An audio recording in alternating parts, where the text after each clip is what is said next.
Good afternoon, and welcome to the summer series of virtual book talks sponsored by the Harvard Radcliffe Institute. I'm Carol Oja, Faculty Director of Radcliffe's Humanities Program. Today's event features Miguel Syjuco sharing his recent book, I Was the President's Mistress. This event is supported by the Perrin Moorhead Grayson and Bruns Grayson Dean's Leadership Fund for Academic Ventures at Radcliffe. The generosity of donors keeps our programming free and open to the public, and we are grateful for it.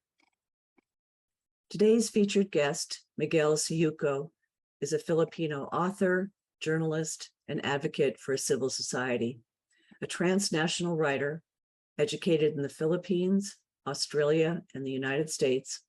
He teaches at the Abu Dhabi campus of New York University. He's a contributing opinion writer for the New York Times, among other news outlets, and he has addressed Philippine politics and culture at the World Forum for Democracy and the World Economic Forum. His debut novel, Ilustrado, was a New York Times Notable Book of the Year. It won both the 2008 Man Asian Literary Prize and a grand prize at the Carlos Palanca Awards, the Philippines' top literary honor. Writing in The Guardian, Joseph O'Connor, the acclaimed Irish novelist, called Syjuco's first book a dazzling and virtuosic adventure in reading with a textural range that sweeps from high philosophical speculation to arch satire. Syjuco is a former fellow of the Harvard Radcliffe Institute. Following Syjuco's reading, he will be joined in discussion with Sheila Coronel, who is the Toni Stabile Professor of Professional Practice in Investigative Journalism at Columbia Journalism School. Coronel has written and edited more than a dozen books about the Philippines, freedom of information, and investigative journalism. She began reporting about the Philippines towards the end of the Marcos dictatorship. Finally, a few words about audience participation. During the reading and the discussion, we encourage those watching to use Zoom's Q&A feature to submit your questions. Please do so at any time during the program. The speakers will address as many of the questions as possible in the allotted time. Thanks so much and enjoy this afternoon's discussion. Good evening, magandang gabi. Assalamu alaikum. Hello from Abu Dhabi. I'm Miguel Syjuco, and I'm really pleased to be here. I'll be reading from my new novel, I Was the President's Mistress, which for some reason gets blurred out. That's not censorship. That's just my filter. I'm going to be reading from the very beginning, actually, taking bits and pieces from here and there. I'll start first with the content warning and then continue on with the first paragraphs of the first chapter. Content warning. This volume contains personalities expressing references to ableism, abortion, addiction, alcoholism, animal cruelty, anti-Semitism, blades, body shaming, bullying, cancer, cults, death of a prominent character, deceased family members, depression, domestic abuse, eating disorders, foul language, genocide, gruesome depictions, guns, hate speech, homophobia, incarceration, infertility, infidelity, injustice, intolerance, Islamophobia, kidnapping, abduction, mental illness, miscarriage, murder, misogyny, non-consensual sexual activity, oppression, pedophilia, police brutality, prostitution, racist language and depictions, religious extremism, religious shaming, sexual assault, slavery and human trafficking, slut shaming, suicide, torture, transmisogyny, vigilantes, violence, war, workplace harassment, xenophobia, and other content that may disturb some readers. We acknowledge that words, along with ideas, images, facts, and fictions, can be weapons just as they can be tools. This volume contains necessary material that is challenging to all readers. We expressly state that the views contained herein are entirely those of the personalities presented and are neither the views of their interlocutor nor of the publisher. October 19, 1123, first Vita Nova transcript, 1 of 13. I know you're wondering, yes, it's true, his birdie is thick, as he's always saying, but like a thumb is to a finger and hard to find beneath the paunch and hair that make a nest for it to rest on its two eggs, or repose, if metaphor is more politically correct, re the pitutoys of powerful men. His is bigger than you'd guess, smaller than he thinks, and would prove his downfall, obviously. On his lap, I'd lay my head and talk to it. Hello there, little sir. You look noble, endearing. Why do you quiver with such rage? At attention, it resembled a speechifying Mussolini, like in the photos and the biographies the president left by the toilet in my CR. Did you know that we spent a life's total of 90 days on the can? He admired men so great we know them by their initials, JFK, LKY, FDR, the kind you'd never imagine on a porcelain throne, though most of all, he respected Hitler, the brilliant and tragic, he said, whose one name was enough. But it was in my lovers that I believed truly, because he believed in me and let me lead. Between two fingers, I'd make little FVE march and dance and sing the national anthem, falsetto, vibrato, and peck it on the head, declaring Viva il Duce. When the president laughed, he looked like his dashing old self from the Technicolor screen. Vita, he'd whisper, my life, touching my face with fingers smelling of Marlboros and Brill cream, caressing my closed eyes like a blind lover, wishing a final farewell. And I'd sing, Viva President Fernando Valdez Estregan. Sorry, TMI, just thought you'd want me to start at the most intimate. Guys are the biggest gossips, don't deny, because knowledge is power. Time the world knew every juicy detail, especially my side, instead of all that cyberbullying by the nandotards with their fake news, that I'm the tool of the Liberty Party, that I'm the lesbian lover of the lady Senator Lucy Lontoc, that we're all in cahoots, adding oil to her old corruption accusations, orchestrating this impeachment together, because of course. I've never claimed to be the sharpest tool in the shed, but we all know I'm the shiniest, and that triggers them, little old me and my 20.2 million Instagram followers. If politics is showbiz for ugly people, then in politics, my imperial beauty will change the mother-loving world. Next week I, testify. And from the closet, the skeletons will sashay. So keep that recorder pointed my way, because here we go. Vita Nova, hashtag no filter. Welcome to her celebrity tell-all memoir. Our setting, a sweating, heaving country, where the future's always promised, and men act like boys, and women are punished for not putting up with it. The time, ever now. The plot, a lost lass, rises from the ashes. A desperate assassin brandishes a pistol. A government is set to fall to a scandal everyone calls Sexy Sexy Gate. Among the players, a flawed dreamer who boxed and acted his way to the presidency, his Koran-toting nemesis in the Senate, a horny bishop, a cowboy-turned-warlord, an American naval officer offering a way out, a washed-up reporter redeemed by one last scoop, a poor little rich boy dying with his dynasty, and, of course, a high school sweetheart gone cray from decades of disappointment. Juicy enough for you? It's got legs, right? Viewer discretion is advised. And so that's how the book begins, and we begin our discussion now. It's my great honor and pleasure to introduce one of my great heroes, Sheila Coronel. Hi, Miguel. Thank you so much. That was a great introduction to your novel. To those who haven't read it, I've read it, and I think it's really I couldn't put it down. It's great to be in this conversation with you. I've long followed and admired your work. It's also great to be in conversation with the audience. So just as a reminder, we'd like you to be part of this conversation. So just look at the Q&A box, which is at the bottom of your screen, and type in your questions. So Miguel, that sets the stage for your novel. Tell us more about the genesis of it, how it was written, why you chose the form that you chose, satire, a set of interview transcripts, and what it is you wanted to say about the Philippines and about the world by writing I Was the President's Mistress. Oh boy, where do I start? Let me start from the beginning then. I was doing my PhD in 2007, thinking that nobody would ever want to read my PhD thesis, which was my novel Ilustrado. I thought it was maybe too formally daring, too weird. And so during the summer, I was very naughty, and I went against my PhD supervisor's instructions and shelved Ilustrado and decided to write something a little bit more fun, a little bit more salacious and sexy and I wrote a first draft in one single month. It felt like I just sat down and I banged it out on the computer. And that was the first draft of I Was the President's Mistress. Fortunately, my supervisor came back and said, no, you have to go back to the novel we've been working on. You have to go back to Ilustrado. But I had then the germ, the seed for this book. And it came, it's come a long way in the 14 years that I spent since that mad, crazy summer writing it. It changed a lot, just as I myself, I'd like to think, changed a lot as a writer and as a human being and as a citizen.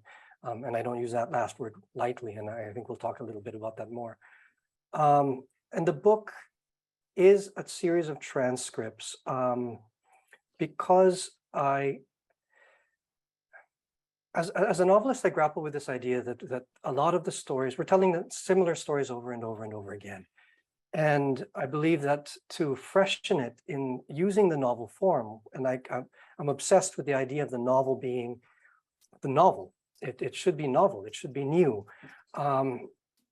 That for us to see things new, sometimes we have to take them apart. I'm inspired very much by many things, but the structure of this book was inspired especially by food, high cuisine, and how you go to a fancy restaurant and a great chef will give you deconstructed chicken adobo, right? And he'll take apart all the ingredients and he'll present it on the plate, and you'll have it. And I'm thinking particularly of one particular Filipino chef, and you'll have it in a new way, a very familiar, quotidian dish, but it's consumed in a different way. And in that way, it becomes yours. It becomes a little bit more participatory. You take it apart. So I wanted to write a book that was just the nuts and bolts, the raw material that a ghostwriter would need to write a celebrity tell-all memoir of this great starlet, Vita Nova, who rose to fame through cleverness, luck, ruthlessness, perhaps, and a lot of misunderstanding and misrepresentation or misperceptions of who she is, and also who she wanted to present to the world. And she's commissioned a ghostwriter, perhaps Miguel Syjuco, to write this for her. So the book is a series of transcripts of Vita Nova talking about her 12 past lovers, and the ghostwriter, being an aspiring good journalist, decides to go and interview all the other 12 lovers that she's talking about. So we get a she said, he said sort of format. And I just wanted to write a book. What was it trying to say? It's trying to say a lot of things, which I'm sure we'll talk quite a little bit in this next hour that we have together. But I wrote it in this way because I wanted the reader to participate in the reading of the novel, because I believe that a passive reader makes for a passive citizen. And that to me is anathema to what I believe we should be doing if we're going to be making this world a better place where we can participate just the same way that a reader will participate in the novel. We should be participating as citizens in the story we're writing about ourselves. I like the way that the novel gives sort of agency to the reader, and also agency to, especially to Vita, its main character, because mistresses don't usually have agency, or at least have not been portrayed, or women for that matter have not been portrayed with much agency. And the thing though, even with a deconstructed adobo, is it's hard to make out what it is, right? And you trust the reader with all of this material. Do you trust the reader to come out of it with sort of able to integrate the whole dish, as it were, or only to come out with fragments that maybe do not make sense without a structure or of a narrative, of a traditional narrative? Yes, and that has been one of the problems with the book. I think that's what makes it was challenging to write, as well as challenging to read. I wanted to, challenge the reader to make up their mind about what is true, what is the narrative here, what is the real story? Who amongst these 13 different narrators, these 13 voices who range, as I mentioned in the reading, from the president all the way up to her first love in high school, there in Angeles City, Pampanga. Who is telling the truth? And that is deliberate, because I want the reader to have to decide. Because frankly, we live in this world now where we're all challenged to figure out what is true. Who do we believe? Which talking head on TV, and which talking head in my book of 13 talking heads is actually speaking facts and truth. And I mean, looking at the early reviews of the book, because I do read Goodreads reviews, because I believe writing is communicating, and it shouldn't just be one-sided, as excruciating as it is. I do read my reviews because I want to see how people are responding to it. And some people they love it, and they're prepared for it. Some people hate it. They think it's too difficult. Maybe they picked it up to read as a summer beach read because it looks like a summer beach read, right? It's supposed to be. It's sugar coated. It's sugar and sex coated political satire, and so maybe they found that a little bit difficult. But yeah, I mean, that's kind of the point of the book. I myself had to inhabit all of these different characters, and what was difficult in the 14 years writing it was that at first I was very present as the author. My views, my liberal, pinko, progressive, rose-colored views were there, and my anger was there. I terribly satirized and parodied these characters that I disagreed with, and I realized that I was doing the book a disservice by doing these characters a disservice. And then I sought out over the years to come to listen to them as characters, disagree with them certainly, but try to understand their own political evolution, the justifications they make, because I believe that that's one of the keys to understanding the rest of the world, and as well as ourselves in this political climate where we're asked to participate and where we're polarized. But truth is definitely a big thing. And as you know, having read it, I'd like to believe it's rooted in facts. And to be honest with you, Sheila, I have to thank you for this book. I wouldn't exist without the work that you did with the Philippine Center for Investigative Journalism. I mean, it's The Pork and Other Perks, which is one book you wrote, Investigating Ilustrado, Betrayals of the Public Trust, PCIJ Guide to Government, The Rulemakers, Cockfight, Horse Race, Boxing Match, Why Elections Are Covered as Sport. Those are all fantastic books that you wrote or co-wrote or edited. News for Sale from by your colleague, Che Hofilenya. They're the truth of in the heart of this book. All the corruption, all the way the system works and doesn't work. I learned from your work at the Philippine Center of Investigative Journalism.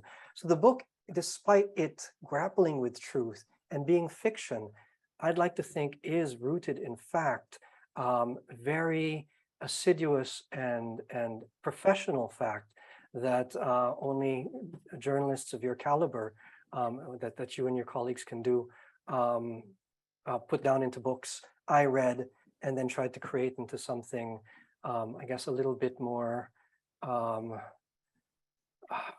don't know. Transcendent? Well, I wouldn't say that, but thank you.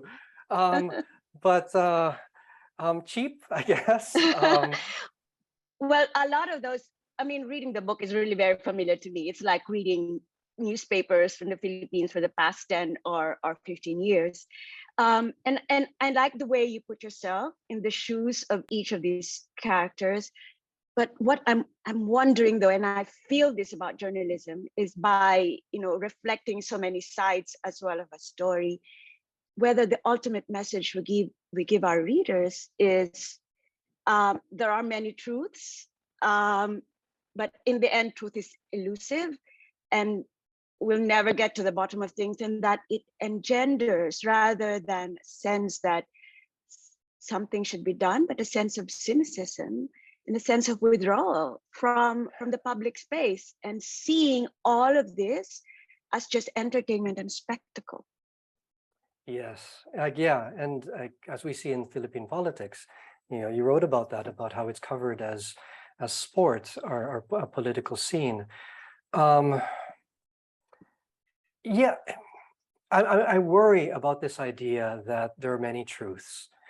I don't believe that there are many truths. I believe that you're right, it is elusive, but there is facts, and fact-finding, news gathering, reporting, even opinion writing is a part of a long process of gathering information, trying to show all sides to find those singular facts upon which we can decide what is true.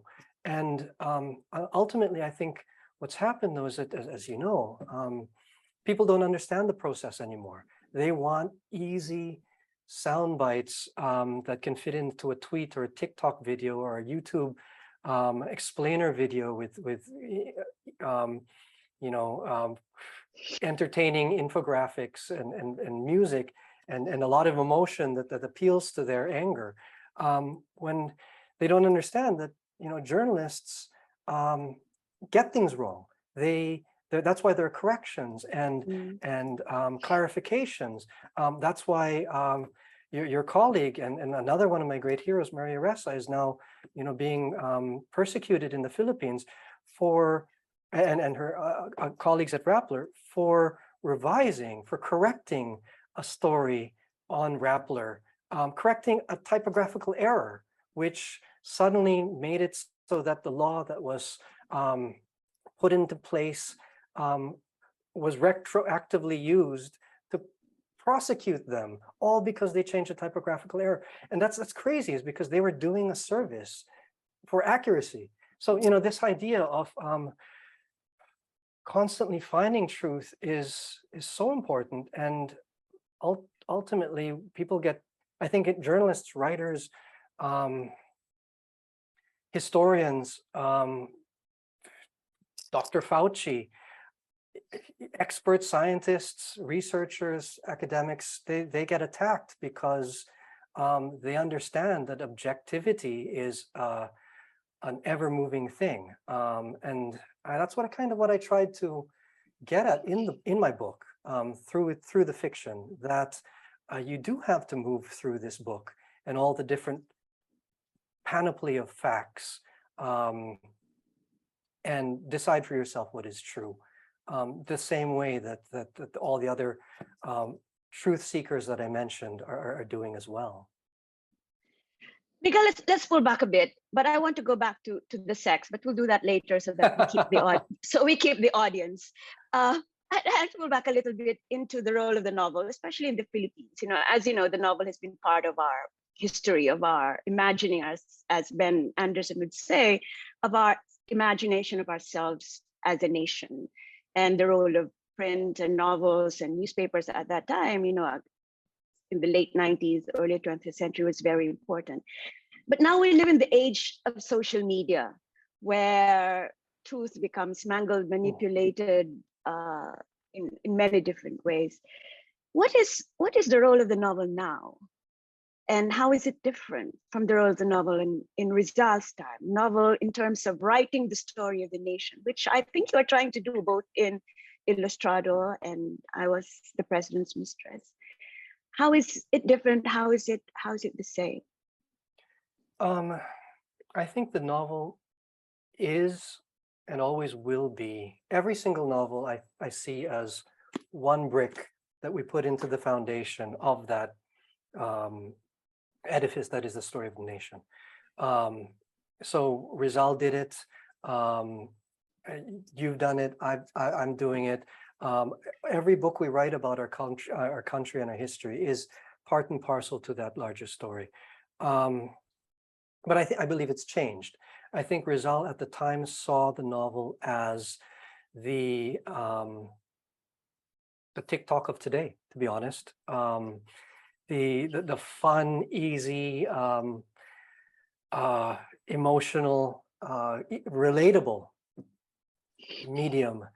And I teach a course called Novels That Change the World, and Jose Rizal's novel, Nolly Mitangere is one of them. But we go from Harriet Beecher Stowe all the way up to the Satanic Verses, and we look at these novels that have had real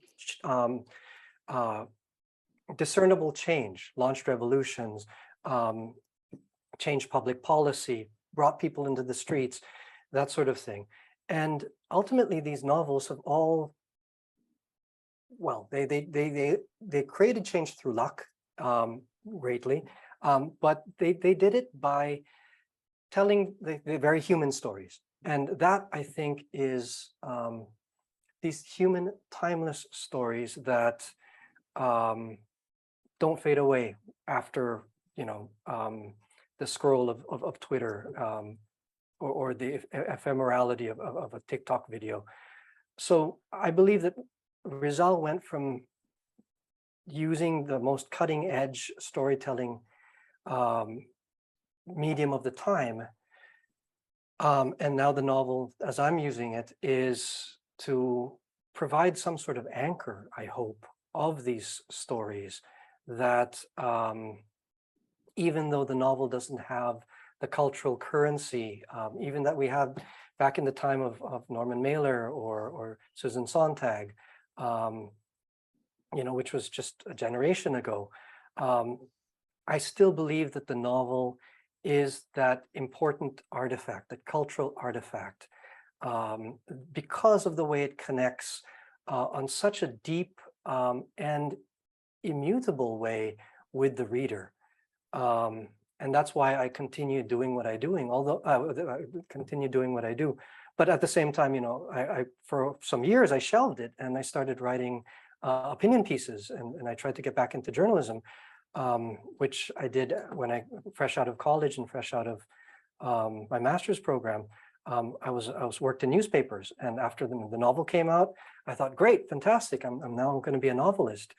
But at the time, I felt this malaise that, okay, well, particularly because my brother's a really amazing documentary filmmaker. Marty Syjuco, Give Up Tomorrow, with his partner Michael Collins, almost single-handedly opened up this case of illegal a miscarriage of justice in the Philippines, and it was a documentary that people could sit down, share for an hour and a half, and be moved by it. And when I thought about the novel, it takes a month to read, maybe 2 months. It takes years and years to write. I thought, okay, well, hold on. Am I really doing, pursuing the best medium, the most efficient medium to say what I need to say? And so I grew disenchanted with it. I went away for several years from the novel, and I went back to journalism. And now I'm trying to do both, because at the same time, I've grown disenchanted with journalism. And I've remembered what it is about the novel that I loved so much and what I believe in so much. And it is a long tradition from Rizal. Thank God for Rizal, to be honest with you. I would have given up a long time ago had I not had his example. For those who don't know, Jose Rizal is the national hero of the Philippines. He was a medical doctor, but wrote 2 novels that inspired the Philippine Revolution against Spain. And in some ways, I think, Miguel, both your novels are conversations with Rizal. Am I not right? Some of your characters are drawn from, inspired by, sort of remixes of modern remixes of the characters in Nolly and Philly. Yes, very much so. Yeah. And also it's a nod. It's an homage to him, and not just him, but also his contemporaries, both in the Ilustrados and La Liga Filipina that they put together, but as well as the more proletariat movement of the Katipunan, who I draw a lot of imagery from that struggle, because really those 2 forces, even though in many ways they were opposed to each other because of the class issues, but they were both on the same side of history. And excuse me, and I draw a lot from them, because if they could oust those Spanish colonizers who seemed to be there forever, for nearly 4 centuries, and had such a lock on our society, if they could do it through their sacrifice and their creativity and their efforts, then I think we can as well. There's a question here from a member of our audience. What are your hopes for this novel? And how has it helped you grow as a person and as a writer? My hope is that the novel is very much about agency. As Sheila mentioned earlier, it is about Vita Nova, the protagonist's agency in a world that often tries to deny women, and especially women of her background, deny her of that agency. But it's also about the agency of the reader as a citizen. When you get to the end of the book, there is an exhortation. I don't want to, not giving anything away, but there is an exhortation to participate in that way, to continue the search for what is true. So I'd like people to take on this book, even though it's difficult, even though it's maddening, even though some of the characters are maybe too familiar and kind of turn off people who want to escape from Philippine politics. I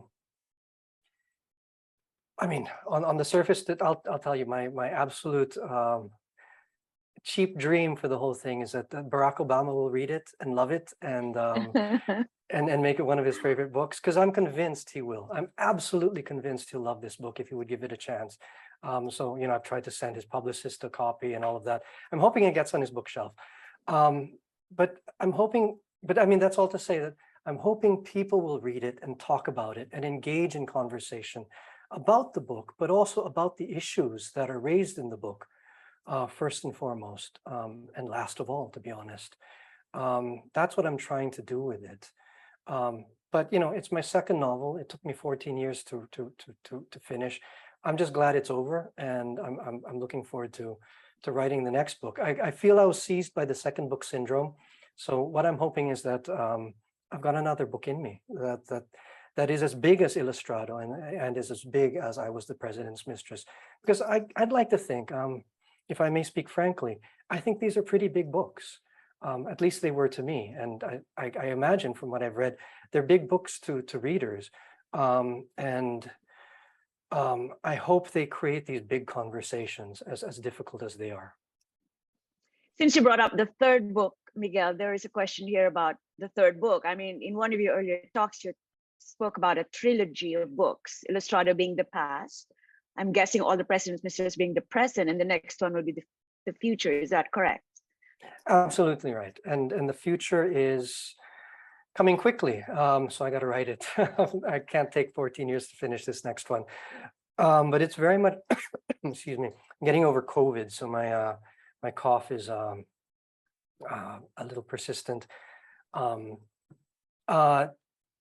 if I'm not making sense, I blame COVID. I know it's funny. I didn't know that a hoax could be so terrible. But I'm writing a book about climate change, because I believe that is the biggest problem of our future. Ilustrado was very much about the failure of the elite. I grew up very privileged in the Philippines. It was just the roll of the dice of my birth. And I've tried to do my best with it as I could.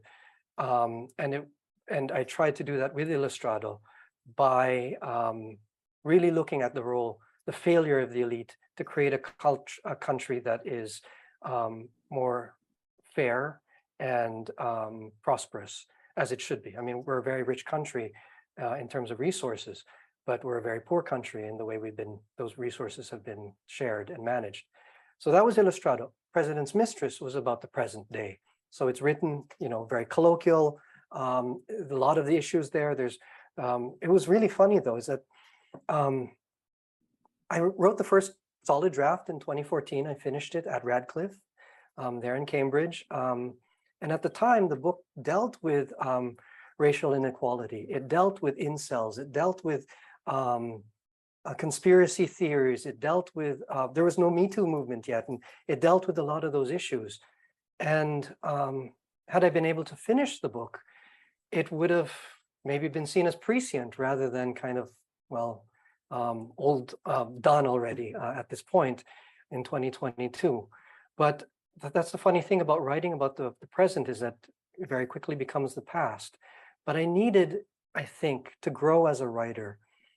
Even though I had written the first terrible draft with all of these issues that it tackled, which I feel are very important issues, I needed to learn about them through the discourses we had about Me Too and about Black Lives Matter and about all of these racial justice issues and conspiracies and truths. I needed to go through that the way with the rest of the world to be able to write it.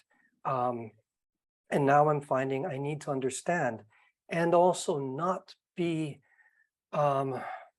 so, I guess, discouraged by this problem of climate change, for me to be able to look at it clearly, hopefully, and well, creatively, because that's what I as a novelist have to do. But it's a book that's in the works. I already have it there. And of course, it's changed. The way the Philippine history has changed in our last election, which was incredibly disheartening. It's hard to fathom that there could be so many selfish Filipinos or foolish Filipinos, because ultimately, if you voted for the Marcoses, either you're selfish, which I can almost on the human level understand, because it's a tough world out there and you have to be selfish for your family, or you're foolish. I can't, I mean, I'm sorry, I call a spade a spade. If you're fooled by these narratives of the Marcoses, then you're a fool. And now I have to figure out then how to work this history, how to safeguard history, even while writing about the truth, writing about the future and climate change. Because I believe, aside from climate change, history and historical truth and facts and authority, what is the authoritative truth that is found through our search for it, our transparent, relentless search for it, is one of the issues of our time. And if we don't fix one, if we don't grapple with truth, if we don't make that absolutely one of our foremost focuses, we will be ill-equipped to grapple with the truth of climate change. You just answered the question, which is, if you wanted to add, that's fine. Did the election of Bongbong Marcos as Philippine president affect your work in unexpected ways? I mean, would you like? I mean, you just answered it, so I guess. Yeah, sure. Well, I mean, yeah. But ultimately, I was the president's mistress. There is there are characters who are inspired by figures from the dictatorship. I finished this book in May of last year, and I revised it very little. And yet, many of the things that I was predicting in this book about the present came true. And that's scary, frightening that it could be so predictable. It also confirms that maybe I'm not so crazy in the way I, in my take on Philippine politics, which I've learned from writers and historians and journalists like you, Sheila.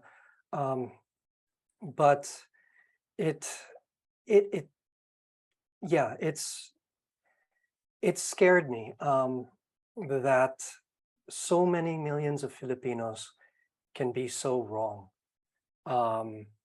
And I used to believe that it would be the youth of the nation who would lead us out of the way the boomer generation had screwed up, screwed up the Philippines. But it's clear that perhaps it's going to be an uphill battle, and that, yeah, I don't even know where to start on that question, to be honest. Yeah, I think that, it looks like truth has become even more elusive.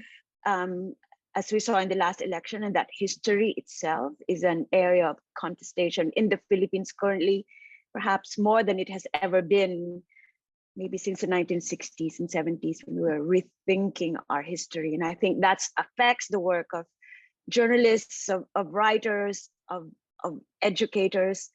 There's a question here that I want to get to, which is the question of your main character. And there's one member of the audience asked, how can a male identifying author write about a female character?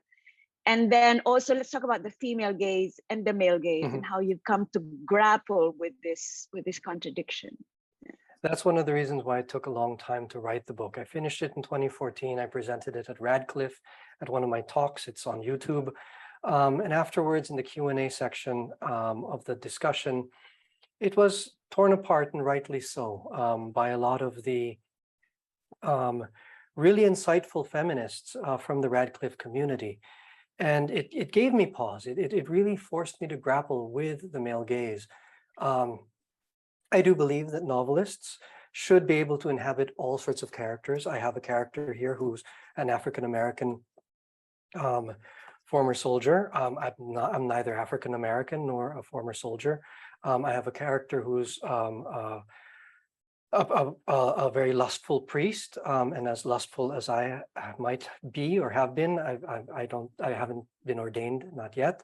Although I did want to be a priest when I was being raised by Jesuits, until I hit puberty. I believe that we should be able to inhabit all sorts of characters, but we have to be able to do it. We have to try to do it responsibly. And one of the reasons I think fiction is such a very powerful medium is it allows you to build in devices to address these shortcomings. So the character of Vita Nova is a product of the male gaze. One of the things that she plays with is she presents herself very fully knowing how men perceive her, and she leans into it. The book over the years became much more about exposing the machismo that I grew up with in the Philippines. I leaned into this idea that, okay, well, my protagonist is a female character. She deals with a lot of issues that I can only research and imagine into being, which is the role of the novelist. We imagine life into being. And we have to try to do that. But I also decided, okay, well, if one of my issues is the male gaze, then let's take this apart. Let's lean into this. Let's, through these 12 men, show how they perceive Vita, how they define her, the stories they tell about her, the very terrible language that they use, the misogyny, often the very well-meaning language and sentiments that they have, which ultimately diminish her as well, or disempower her. And I wanted to take a lot of the biases that I grew up with as a fair-skinned, I guess, gentler, more effeminate Filipino man who grew up in the provinces of Cebu. My nickname was Fag, basically, in high school. I grew up, I was bullied in that way. And I wanted to unpack this idea of how I grew up as a teenager, overcompensating, mistreating women, being unfaithful, boasting about my conquests, because that's what I saw around me. And I wanted to really expose that in this book, and play with this idea of sex as power, of stories as power, and how they're used. It's certainly by far an imperfect novel, as I think every ambitious novel is, but I had to try. And ultimately, I hope people respond to it. They go and write their own responses to it. They write their own books. They write a better book than this. I tried to do the best that I could do from my growing experience as a man who I think does care about these issues and is learning. But what you'll see in the book is the work in progress that is this male author. There's also a lot of sex in the book, Miguel, and why? I mean, is it because it shows the power dynamic, and you explore the question of who has power over whom? Is that the reason for the sex, or is it something else, or is it part of the, I don't know? Yes. Yes. Absolutely. Yes. Yes. Yeah. I mean, yeah. it's a celebrity tell-all memoir. It's Yeah. it's a parody of a romance novel, even from the cover. You know, I mean, if that's not a romance novel, I don't know what is. Sex sells. You know, coming from a journalism background, as a copy editor, and you know, if it doesn't bleed, it doesn't lead, right? As we used to say when putting together the front pages. You know, it's same thing with sex. And I felt that if I could sugarcoat this book in sex, and play with that, and challenge readers. I mean, there are sex scenes in the book. I wanted to write the world's worst sex scenes, the most romance novel cringeworthy kind of sex scenes. I wanted to write sex scenes that objectified the people. Vita Nova, for example, talking about her African-American lover. He objectified her, she objectified him. I wanted to play with that sort of dynamic. I was also very intrigued by, you know, at Radcliffe, I was doing a lot of research, learning a lot about the different ways of feminism. At the time, what was very fascinating was this idea of sex positivity as a form of feminism. And, you know, Miley Cyrus, for example, being this held up as this very sex positive pop star. You know, it's my party, I can do it, we can do what we want to, I can kiss who we want, we can love who we want, you know, that idea. And so Vita, being of that era, coming up in that era, was part of this idea of sex positivity and how people would take that and use that against her as a weapon. And of course, the conversations have shifted. There's also these issues of revenge porn and all that sort of stuff. You know, that's all in the book. But I'd like to think that it's clear in the book where I stand on all these issues, even though I have characters who don't seem to be as bothered about it as the reader or as I am. And that's there for a reason. It's there to create discomfort. As a novelist, I'm also really frustrated with a lot of, I love all kinds of books, but I find that the books that I'm most interested in, that frustrate me less, are those that have all manner of human emotions, not just that sort of elegiac kind of emotional, you know, knockout punch at the very end of the book. I wanted to write a book that is disgusting and really funny and disturbing and you know, moving and all of these different things. I wanted to write a complicated book that looks at the complications of humanity. And I think in that way, I tried to look at how I found my journey as somebody who tried to understand the male gaze and my complicity as a man in society. I tried to unpack that in the book in as honest a way as I could. I'd like to read this question from Vince Rafael, and I'm sure he won't mind because it's a complicated question. It's hard for me. It's addressed to you, which calls you Chuck. I like your book very much. Lots of it is made up of gossip, rumors, hearsay, which drive people to act and thus make history. Gossip and history thus are not necessarily distinct, but co-constitutive. Each act, this is a very Vince question, as you can say, as you can see.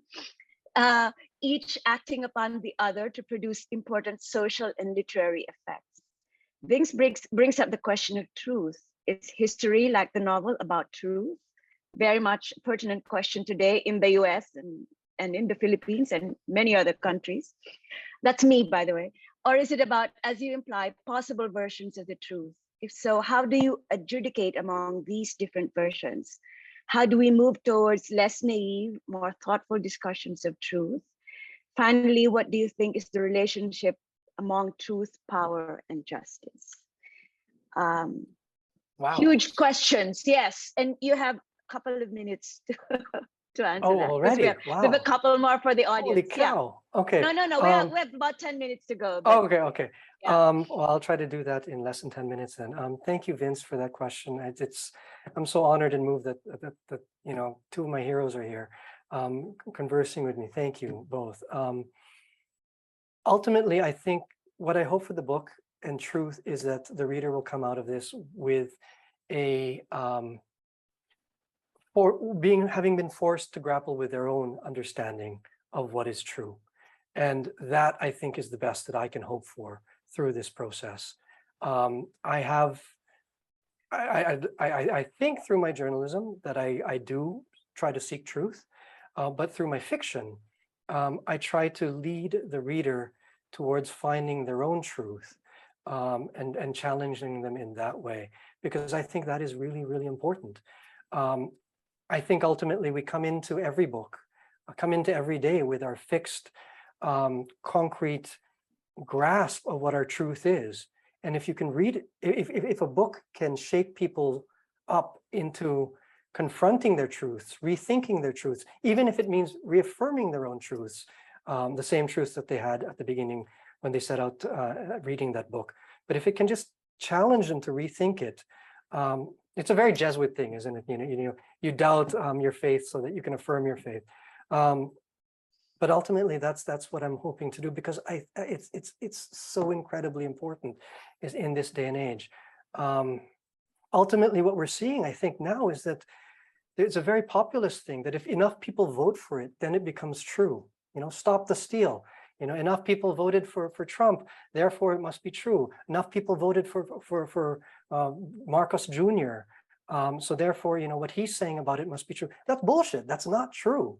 Those are falsehoods masquerading as truth, and that's a very difficult thing. Fiction seeks truth.